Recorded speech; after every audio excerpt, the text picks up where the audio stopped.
చైనాను ఊపేస్తున్న HMPV virus ఇప్పుడు భారత్ను భయపెడుతుంది. హెచ్ఎంపీవీ వైరస్ భారత్కు వచ్చే అవకాశాలు ఎక్కువగా ఉన్నాయి. చైనా తర్వాత భారతదేశ జనాభా కూడా ఎక్కువగా ఉండడం వల్ల భారతదేశానికి వచ్చే అవకాశం ఎక్కువగా ఉంది కనుక జాగ్రత్తగా ఉండాలని కేంద్రం తెలిపింది.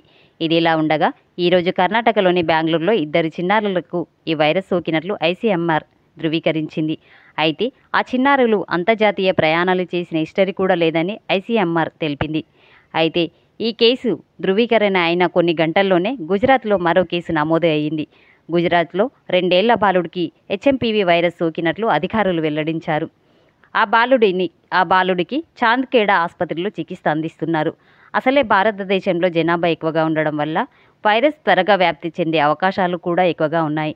అందరూ సోషల్ డిస్టెన్స్ మెయింటైన్ చేయాలి. అలాగే ఈ వైరస్ చిన్నపిల్లల్లో, వృద్ధుల్లో త్వరగా వచ్చే అవకాశం ఉంది కనుక వారిని జాగ్రత్తగా చూసుకోవాలి. దగ్గు, జ్వరం, జలుబు వంటి లక్షణాలు కనిపిస్తే వారిని వెంటనే హాస్పిటల్లో చూపించాలి. వారితో కొంచెం జాగ్రత్తగా ఉండాలి. అందరూ మాస్కులు, శానిటైజర్ వంటి వాటిని వాడి జాగ్రత్తగా ఉండండి. కరోనా మహమ్మారి నుండి ఇప్పుడిప్పుడే బయటపడ్డాం. మళ్ళీ అలాంటి రోజులు రాకుండా చూసుకుందాం.